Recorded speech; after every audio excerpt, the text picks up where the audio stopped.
జై గురుదేవ్. ఓం శ్రీ సాయిరామ్. అన్ని రంగాలలో అసంతృప్తి. దివ్యాత్మ స్వరూపులారా, మనిషి మనసంతా కలుషితమైంది. చిత్తమంతా కలుపు మొక్కలతో నిండి ఉంది. అవి తొలగించడానికి వీలైనంత మోతాదులో ఉన్నాయి.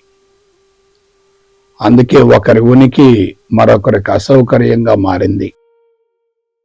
ఒకరు మరొకరిని భరించలేకపోతున్నారు. అసంతృప్తి నుండి సమూలంగా బయటపడే మార్గం తెలియక విలవిల్లాడిపోతున్నారు. దిక్కుదోచని స్థితిలో ఏదో ఒక ఆసరా కోసం అలమటిస్తున్నారు. అందుకొరకై స్వామీజీలు, బాబాలు, గురూజీల అండదండల కోసం, ఆశీస్సుల కోసం అలమటిస్తున్నారు.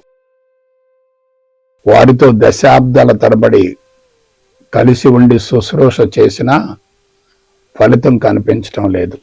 ఎందువలన? అంతరంగ మందల అసంతృప్తిని భర్తీ చేసే అంశం బాహ్య ప్రపంచంలో లేనే లేదు. భగవంతుని గురించి తెలుసుకున్నంత మాత్రాన అసంతృప్తి తొలగిపోదు. ఎందుకంటే బయట భగవంతుని వెతకటం ద్వారా బంధాలు ఇంకా పెరుగుతాయే తప్ప తగ్గే అవకాశం ఉండదు. వాస్తవానికి ఎక్కడైతే సమస్య ఉంటుందో అక్కడే పరిష్కారం కూడా ఉంటుంది. అంతరంగ మందలి సమస్యకు బాహ్య ప్రపంచంలో పరిష్కారం వెతకడమే అజ్ఞానం.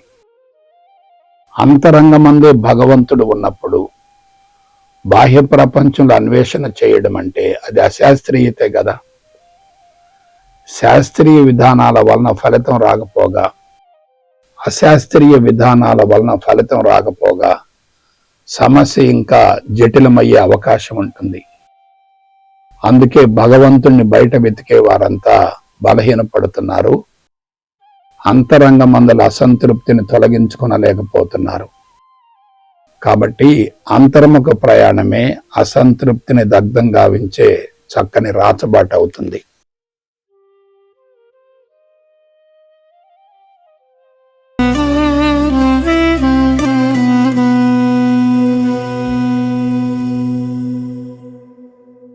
జై గురుదేవ్. ఓం శ్రీ సాయిరామ్. ఆసరా అవసరం.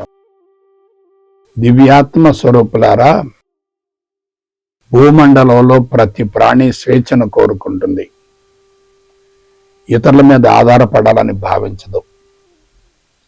ప్రస్తుతం మానవులంతా సంఘ జీవనానికి అలవాటు పడటం వలన వారు ఇతరుల మీద ఆధారపడటం, వారి సహాయ సహకారాలను అర్థించడం తప్పనిసరైంది.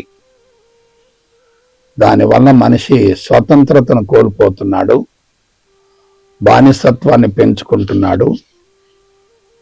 ఫలితంగా శక్తి విపరీతంగా హరించుకుపోతుంది. ప్రస్తుతం సమాజం అందలి ప్రతి వ్యక్తిని స్పష్టంగా పరిశీలించండి. పుట్టినప్పటి నుండి మరణించేంత వరకు ప్రత్యక్షంగానో పరోక్షంగానో ఇతరుల ఆసరా కోసం ప్రయత్నిస్తున్నాడు. ఆసరా లేకుండా జీవించే అవకాశమే లేదు.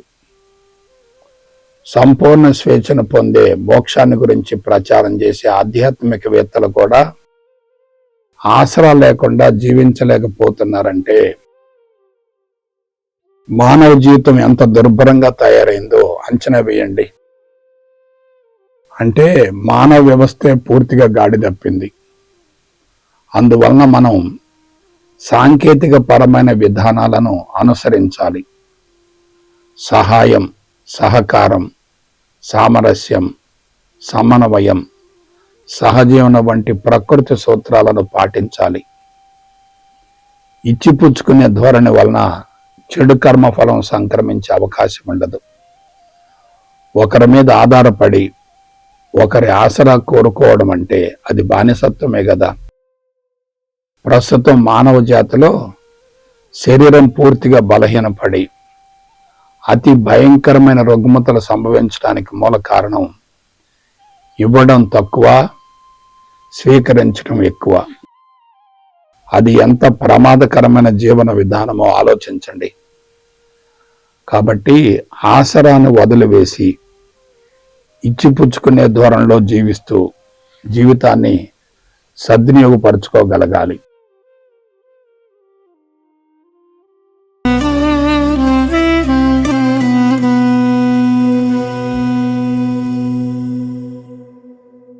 జై గురుదేవ్. ఓం శ్రీ సాయిరాం. ఎదగడం అంటే వదగడమే. దివ్యాత్మ స్వరూపులారా, ఒక వ్యక్తి ఉన్నతంగా ఎదిగాడు అంటారు కదా. వాస్తవానికి ఎదగడం అంటే ఏమిటి? అహంకారం కరిగిపోవడమే. అహంకారం ఏర్పడటానికి మూల కారణం మాయే. మాయ ఆవహించి ఉన్నంత వరకు సత్యదర్శనం కాదు.